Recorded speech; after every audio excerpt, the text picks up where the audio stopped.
the guy across the road from me is selling his house, and he keeps coming. He's a lovely bloke, but he keeps coming and asking me questions about, like, is this right? And I'm like, I don't know, mate. I don't know. Come and list with us, and then maybe we can help you. I had that discussion. But I'm like, I don't know. I don't really know the term. Like, I know the terms, but I don't really know what they mean too much. Like, I've got a 60% level of understanding on a bunch of the terms, and he's asking me, like, oh, is this standard at your agency? Yeah. Yeah. Sure. Yeah.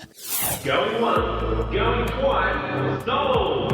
You're listening to the Property Pod.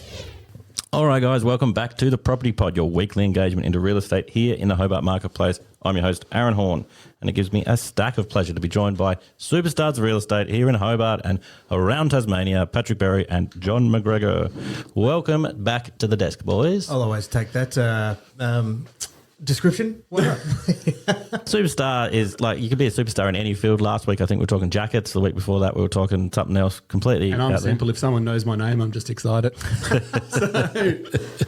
Well, mate, you were up in Launceston over the past week. You sounded like the king of BMX riding. Everyone was coming to you asking questions and hitting you up with stuff. Yeah, it's been a big week in BMX. Nationals were held in Launceston. There were 1,400 competitors. That is amazing. Parker and I have been up there for the last week, 8 days, I think we spent at the track. Yep. So, no, it was really good fun. Challenging to work remotely and do BMX at the same time. Yeah, so But give we us got it done. the rundown of kind of being the director of a company who's kind of during the day standing at a BMX hill and then having things come at It you. just means you do a lot of late nights trying to catch up on a lot of emails. But it happened. We got it done, and we're back in the office this week, which is good. Nice, and just hit us up with how the young man went. How did Parker? Yeah, no, he did really well. He ended up in the quarterfinals for the weekend. Finished 19th out of 43 riders, I think it was. So he was pretty happy with his results. And it's nationwide. Like, this is not just Yep. like the local BMX event. This is Nation rides, fastest of the best of the best. yeah, in a Olympic sport as well. Yep, there was actually Olympians there last week in Launceston competing as well, which was really fun to watch. That's awesome. That's so good. Parker got a real kick, got signatures. All the kids were running around having selfies and stuff. It was Yep. really good fun. And one day it could be them. Yeah, probably not Parker, but Hey, don't say that. maybe somebody else. Well, I like when you go to the different events that have from obviously the best across all their age groups, but you slowly progress right into the elite of the elite. And it doesn't matter what sport it is, just watching them work is just amazing. Watching the elites is next level. Yeah. And just to give you an idea, like Parker's best time at that track is 41 seconds now. His age group of 9-year-olds were 37 and a half seconds. Yeah. The pros were doing it in 29 seconds, which is Far out. it's less than 10 seconds that they were doing it faster. But it is such a big difference when you look at it on the yeah. track. As a percentage though, like that's what 70-80% difference, like nearly doubled. It was pretty impressive watching them go around that track. They were fast. Oh man. And we're talking of the younger group, but then also at the other end of the spectrum, there's still bike riders who are 60 plus, and maybe one who's 1A. Yeah, Parker's grandfather is now number one, a 60-plus-year-old Australian rider. He won his division, which he was really pumped on. What a thing to, like, when you hit 60, you're like, yeah, I'm the best in the country, baby. Don't you worry. No one can beat me. I was chatting with used to be an Australian cyclist back in the day, and because he's retired professionally, he still competes in different ways. Apparently, the best time to their favourite day is when you switch across into a new age bracket. So you go from like 39 into 40, because then you're competing against the 40 to 45s. Yeah. So for that first year, you're like you've got all the edge because you just haven't aged as much as the other blokes yet. All right, I've got a way of spinning this into real estate. Oh, Yeah. Here we go. Imagine you had your property priced at a certain bracket and you were in the 500 to 10 to 500 mark, but you needed to drop it back to compete in a whole different league. That's and what you brought happens. it back to 490 to 495. Then you're opening up to a whole new adventure of buying. Pat's going to be like, Well, exactly right. What is this? We're talking about a lightweight, featherweight, heavyweight. And so the thing is that your second you get into a new bracket, you're dealing with a whole new group of people. that's exactly what I'm trying to say. Pat's just like, You guys are on the same yeah. wavelength. Pat wasn't listening, so he had no idea what I was talking about. Sorry, I can just shift gears quick. Yeah, gears, bikes, I like it. Well, look, That was a better segue. mine made sense. I'll tell you why mine didn't make as much sense. I don't know that much about real estate, and I've got I've got a qualm. You do love to tell everyone. No, you don't but know this anything is about what I real want to estate. talk about today. This is what I need to get out off my chest is the guy across the road from me is selling his house and he keeps coming. He's a lovely bloke, but he keeps coming and asking me questions about like, is this right? And I'm like, I don't know, mate. I don't know. Come and list with us, and then maybe we can help you. I had that discussion. But I'm like, I don't know. I don't really know the term. Like I know the terms, but I don't really know what they mean too much. Like I've got a 60% level of understanding on a bunch of the terms, and he's asking me like, "Oh, is this standard at your agency?" Yeah. Yeah. Sure. Yeah. So I thought if you guys could help me out and help our listeners out today, we could kind of just go through a bunch of the terms he's been throwing at me. Maybe like a little glossary that I could use and I can store it in the back of my head, store it on the podcast. And if he asks me, I can be like, oh, sole agency. Yeah, well, that basically means Blah. blah. Gotcha. What do you think? Sounds good. What do you got? What have I got? Oh, I've got a big list. We've only got a 30-minute show. All right. Well, we're splitting it into a trilogy. I'm just going to hit you with some terms and just like, let's just throw them out. Let's just go like play school version of what these terms would mean. So they don't have to be like the legal definition because you don't have that in front of you, but just what your understanding of it is. John's got it up here in his head. He knows that legal definition. He The would. problem is, remember I talked about everything gets jammed in my filing cabinet and just never comes out. All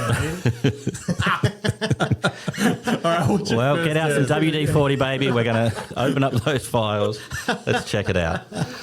Look, let's start with sole agency. That was the first one that came to my head. But like, my understanding of that is like you can only sell it with one agent. Basically. You want to go first, John? Yeah, so for us to be able to do it, we need an authority to sell. So it's just a client engaging us to sell their property, and it outlines all the terms of how that's going to happen, including commissions and fees. So when it comes to a sole agency, what that does though is that's designed to actually protect the agent's interests. Okay. In that, if that owner sells it themselves or anyone else sells the property, that's the agent who has the sole agency is still entitled to a commission. So an example of that is Aaron's next door neighbour. So Aaron knocks on his door and said, you know what, you haven't been able to sell it, I'll buy it directly from you. Yep. He would still be liable to pay commission to his agent. In effect, yes. Yeah. Yep. Cool. And they are an agreement that lasts for a certain amount of time. Yeah, Because you can't really so- just sign up and just be like, haha, sucker, like 2 years later. Negotiable time frame with a maximum of 120 days. Okay. Tassie. So See? in Tassie, you can have it as short as you like. Like we've had 48-hour agency agreements done. Okay. Or you can have it as long as 120 days. So this is where I wanted to bring it up with the old mate because he was just like, I don't know, like, I'll sell with you. And I'm like, I don't sell houses, mate. Yeah. I don't know. I take the photos. He's like, I'm bloody in this agreement. So this is where I'm just like, I need more ammo. You need to fill my. So what's open agency? All right. So an open agency is very similar to a sole agency, but the word open basically means it allows multiple people to sell the property. Okay. So your neighbour, he could have an open agency signed with our agency, one with LJ Hooker, one with PRD. Yep. And all it's basically doing is outlining that if we're the successful people that sell it, they'll agree to pay whatever's on our open agency agreement. So they're prepared to pay the commission or the advertising or whatever is outlined Okay. on that agreement. Yep. But the open aspect of it, we're acknowledging back to the vendor that we are aware that in this circumstance, maybe we may not get paid if someone else is successful in selling the property instead of us. So is this similar to like the US kind of structure? Is this what they do, or am I so far off? Because I remember when Sorry to interrupt, mate, but it'd be better off before sole agencies became really long in Tasmania. They only ever used to be able to last for 30 days.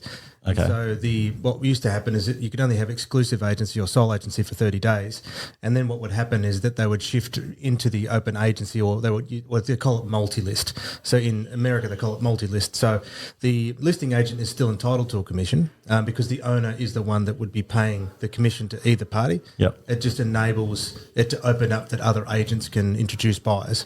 Okay. In effect, everyone gets paid on an agreed split or amount. and when did that change? I couldn't tell you. Dad'd be the one that was at the be able to tell you the exact date it changed in the RNT. But I think the biggest change is in the advent of the internet, because before, when it was really driven about just paper advertising and networking, the multi-list was interesting because you'd submit your property to the Yarra Institute. All the members will get access to all the properties across the database effect. So that, each week, and so then people would be able to contact those agents knowing that those properties were for sale. Yep. But once the internet was a great leveler, all the information could just be blasted out, and then everyone had access to everything. It was not as I suppose Australia. Well, Tasmania shifted towards the idea that the multi-list was no longer a thing, and sole agencies just became the common. That's cool. We should get your dad in to chat that. Like, I know we've talked about the bus that travelled around and stuff, but like just like getting into the weeds of kind of the switch. Yeah, well, and that's where the culture is different, because in America, like, it's straight multi-list. They still can obviously just list and sell within the same agency, but it's just much more common that it's just open listing across the board. Yeah, and that's just the difference in its culture. So, yep, all right. I think I've got that covered. Open sold, that kind of makes sense just in the titles. This next one I looked up, I was trying to work out what a conjunction agreement is. Is it not conjunctivitis of the eye? Well, I mean, it depends how you look at it. Is that how agents look at this one? The way I see conjunction, and you tell me if you see it differently, John, it's more where you team up with another agent from another agency and you pre-agree on how we're going to split the commissions. Yep. So sometimes we might do a conjunction where we agree that the winner takes all. So I'm going to list with John. John's a competitor at another agency, and John and I have got a side bet going that I think I'm better than John. I'm going to get it sold. So I'm going to suggest to John that, you know what, winner takes all on this Yep. one. Or other times we might do an arrangement where we both work on the property, and we might put a contingency in for ourselves where we might say, hey, John, why don't we do 80-20? If you sell it, you get 80%. I'll slip you 20% and of it. I'll get 20% because I worked on it as well as a safety net. Yep. But basically, the way I see a conjunction agreement is multiple agencies working together, but pre-agreeing on how they're going to split the commissions up or how they're going to share the proceeds of the sale at the end. Yep. So I'm just trying to get, like, I know that, like, everyone, there's different ways of selling. Every property is different, but, like, is this stuff that's happening commonly in our marketplace, or is it you kind of just rolling with the sole agency style? And I then would say that 95% is probably sole agency, wouldn't you, John? Oh, more. More, you reckon? Well, you might.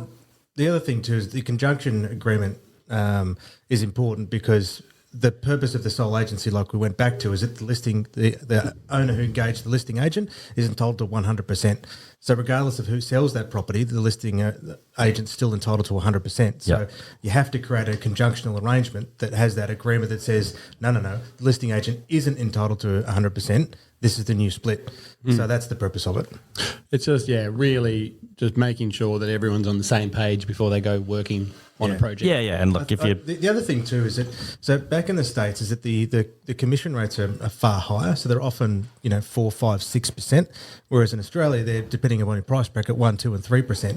So the thing is then is that if you've got 6% and it's getting split 50-50, there's a huge there's a great amount to be shared between two agencies.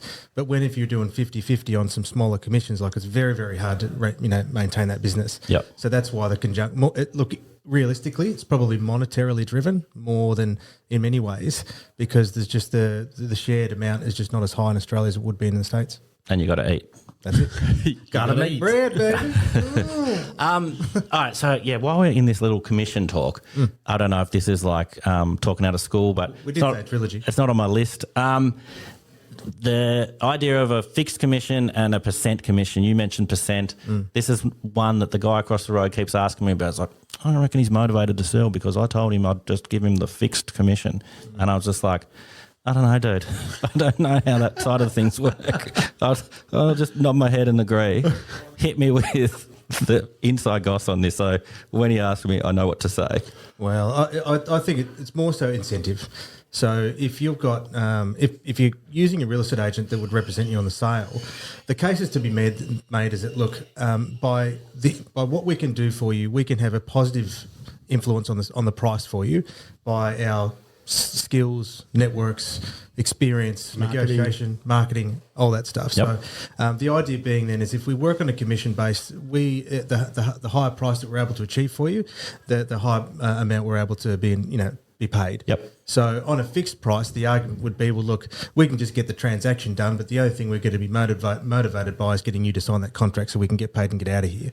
So that's why I've heard it said once before, incentive-based commission or, just transaction-based commission. So, but ultimately, everyone would say, well, I work just as hard one way or the other. Really just comes down to the individual. I should play the cricket sound for you. Just flick to you. I got nothing. I just don't believe in fixed. I'm always a percentage guy. No, it's just interesting because he asked me about it. I was like, I've got no idea. That, I don't go anywhere near any of that stuff at work. Yep. I don't know. And John's kind of confused me more.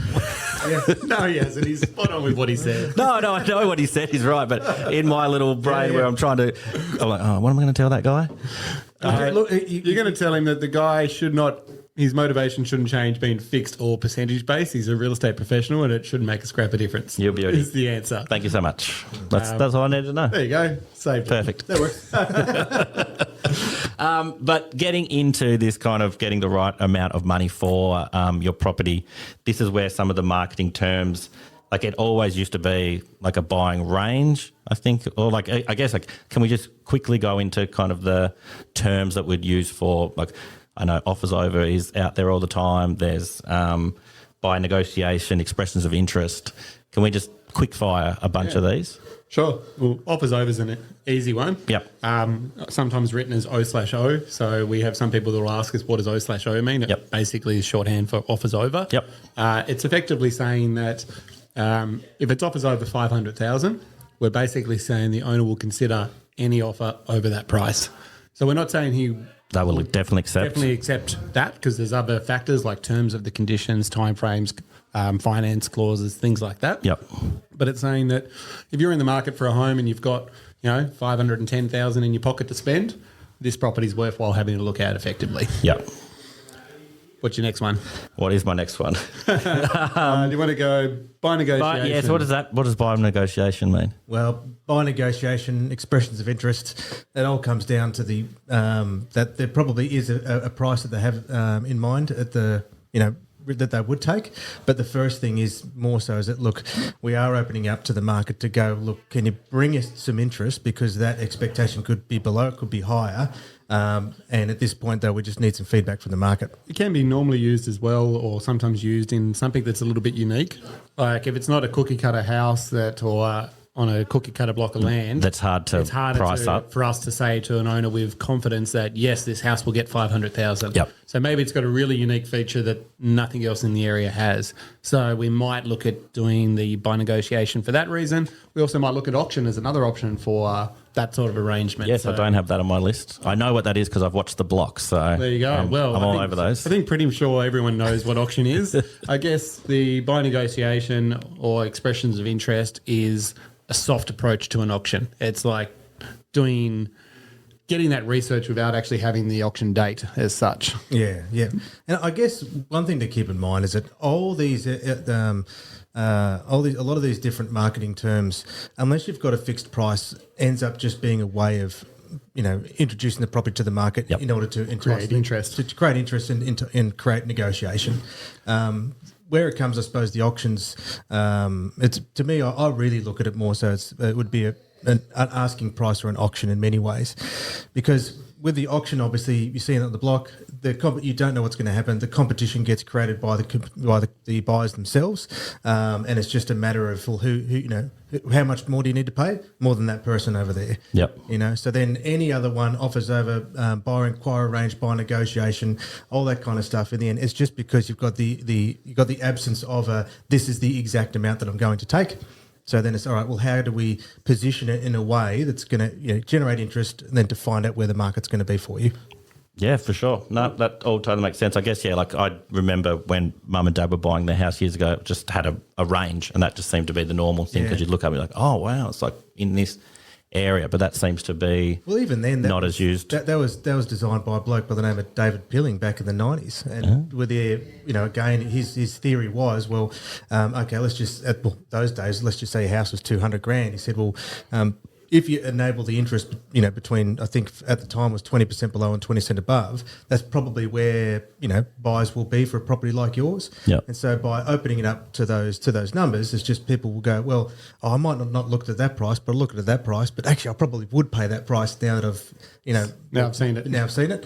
So again, it just goes back to the thought, well, it's just designed to create interest around a property that may not have a fixed price that they would accept. Yeah, and it's all market driven. All of these different terms and pricing Yes. structures that we use is all decided around what the market's currently doing. Yeah. So, in a rising market where things are selling straight away and we can't keep up with data that tells us what a home is worth, an offers over approach is a very good way to take, Yep. because we're normally looking at data that's 2 or 3 months old and that's saying the house is worth X, but the market's already shifted north from there.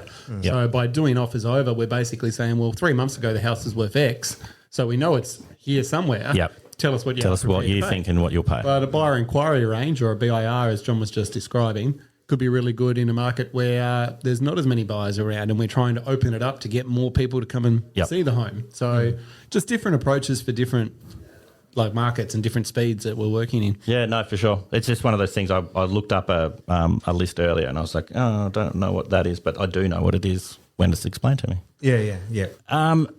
I've got a bunch more. I think it might be a trilogy episode, boys, or at least a Rapid fire, a couple of quick ones, mate. STCA. Subject to council approval. Yep, all An right. agent's favourite word when they want to pretend something's possible and they don't know if it is. Yeah, and that's pretty much it. So, you can make any promise you want that could about doing something subject to council approval. So great example is house has got a big block of land. Theoretically, you could put a unit in the backyard and you want to be able to convince someone that it's worth more because it's the size of the yard. You can say, you can build 2 units in the backyard in brackets subject to council approval. Sure. Which basically means we actually don't know if we can do it or not, but we're going to tell people. So what does DA approved mean? So DA approved has actually gone through the process of getting the council to sign off on that, and it means that you have to have plans drawn, you have to have all the engineering done, and it's effectively going to council and the council coming back and saying, yes, we are giving you permission to build that property on that piece of land. So a DA approval is way more valuable. A subject to council approval, I say agents use it when they don't know if they can do something. It's a slight lie. We do some initial groundwork. We'll go and speak to a town planner down at the council and say, we've got this property. Theoretically, do you think we can put a property in the backyard? And they'll say, well, yes, the minimum block size for the area is 650 square metres. You've got 700. The side entrance is 3.5 metres. Effectively, yes, you can fit a unit in the backyard. And so they'll say, on face value, it looks like, yes, you can.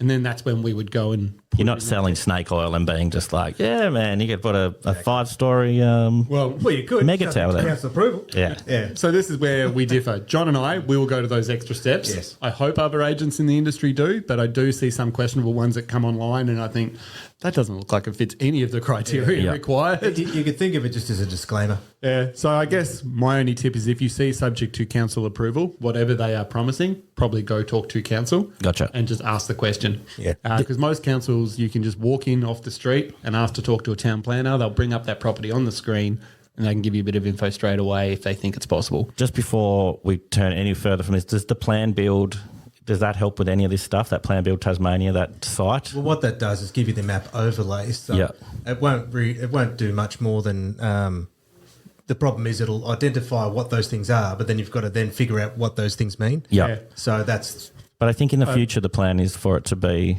I think they want to develop it further. Yes, it'd be an online development approval platform. Yeah. So I think one great example how Plan Build could help to figure out if the agent's full of rubbish or not. Maybe they've got a nice big block of land that you can put a unit in the backyard of the house because the house is right at the front. The agent's lazy, doesn't do any checks, and you look in Plan Build and there's a big giant easement, which is a pipeline that goes straight through the middle. And as soon as you see that pipe straight through the middle, you know that you're out of luck. No go. So there have been occasions where that sort of scenario has happened, like the agent uses their knowledge of, yes, it's a big enough block. Yes, it's got side access. Theoretically, we can build a unit. But they haven't done that last check to make sure that there's nothing hidden underground that they weren't aware of. Sure. So, Plan Build would be a good spot for people just to do some initial checks because there could be a red flag that pops up straight away that just rules that Yeah, cool. Well, yeah, if you haven't covered off, we covered off that on an episode previously, and we have done a blog on Plan Build out there, which is, a new resource that's really handy and we're using a lot here in the offices. Yeah. I'm putting a pin in it here. I've got enough info to go back to the guy across the road and tell him. Wow. More than he bargained for. But yeah, all good. I'll just give him I'll just say, here's the audio file. Just listen. Just listen. It's so much easier. Come back. If you've got questions, I'll answer them next week. Awesome. Well, thank you, boys. Always fun jumping in the studio and learning something. My brain feels very full at the moment. My bucket is full, so thank you. No problem at all. Thanks for having us. No drama. Catch you all next week. Uru. You have been listening to The Property Pod, recorded and edited by 414 Media House in conjunction with 414 Property Co. This podcast is general information only, and the thoughts and views expressed is the opinion of our panel, and listeners should always seek then use their own investigation into any topic we discuss to ensure they fully understand their own situation. It does not constitute and should not be relied on as purchasing, selling, financial or investment advice or recommendations, expressed or implied, and it should not be used as an invitation to take up any agent or investment services. No investment decision or activity should be undertaken on the basis of this information without first seeking qualified and professional advice.